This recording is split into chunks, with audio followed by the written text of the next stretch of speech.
mouton à la virgule.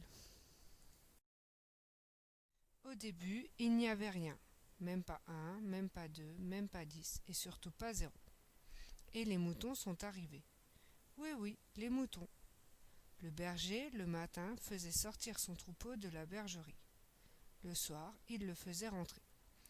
Pour être sûr de ne pas perdre de moutons, il avait un sac et un tas de cailloux.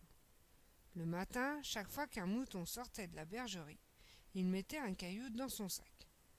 Le soir, chaque fois qu'un mouton rentrait dans la bergerie, il enlevait un caillou du sac. Ainsi, s'il lui restait des cailloux dans le sac, il savait qu'il lui manquait des moutons. Il savait même combien il lui en manquait. En latin, caillou se dit calculus, c'est de là que vient le mot calcul. Comme on ne trouvait pas de cailloux partout, en plus ce n'est pas très pratique, pour compter le nombre de cheveux que l'on a sur la tête, il en faut beaucoup. Les hommes ont inventé des symboles pour écrire les nombres. Chacun a ses symboles et sa façon de les placer. Et puis tout le monde a trouvé ça astucieux, la numération arabe. Alors tout le monde l'a utilisé. Et on a vécu comme ça pendant quelques centaines d'années. On pouvait compter les moutons, les gâteaux, les maisons. Et puis un jour, un homme a voulu mesurer une ficelle avec un bâton. Il a reporté plusieurs fois le bâton sur sa ficelle. Mais arrivé au bout de la ficelle, problème. La ficelle mesurait plus que 11 bâtons, mais moins que 12 bâtons. Ça n'allait pas, ce n'était pas précis. Alors, il a décidé de partager son bâton en 10 parties égales. Un petit bout faisait 1/10 de bâton, le bâton tout entier faisait 10/10. Et il a dit, ma ficelle mesure 11 bâtons et 4/10 de bâton. Il était content. Rentré chez lui, il a fait la même chose avec un carré. 1/10 de carré, 3/10 de carré, 5/10 de carré, 10/10 de carré, ce qui fait un carré. Il a même continué. 13/10 de carré, c'est 1 carré plus 3/10. 24/10 de carré, c'est 2 carrés plus 4/10. Pour éviter d'avoir à dessiner tout cela, on utilise l'écriture fractionnaire. On écrit 1/10, 1 sur 10, et 3/10, 3 sur 10, et 24/10, 24 sur 10. Et si on regarde bien les carrés là-haut, on voit que 13/10, c'est 1 plus 3/10, et que 24/10, c'est 2 plus 4/10. Bon, mais ce n'est pas tout.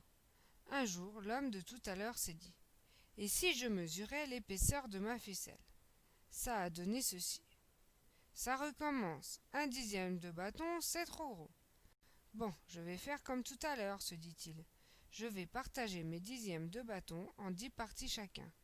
10 petites parties dans 1/10 et 10/10 en tout. Ça me fera donc 100 petites parties dans mon bâton.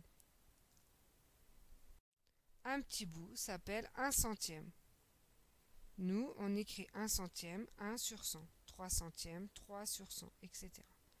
Ensuite, il est rentré chez lui et il a retrouvé ses carrés. 1/100, 4/100, 20/100. Tiens, se dit-il, 20/100, c'est pareil que 2/10. Il continue. 25/100, 70/100, 127/100. Ah, alors 20/100, c'est 2/10.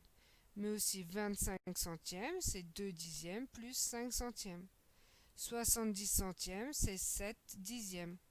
127/100, c'est 1 plus 2/10 plus 7/100. Il y a à peu près 400 ans, un comptable hollandais, il s'appelait Stevin, se dit que tout de même, ce serait mieux si on pouvait écrire tout ça d'un seul morceau. Pouvoir écrire 2 plus 5/10 plus 7/100 plus simplement que 257 centièmes.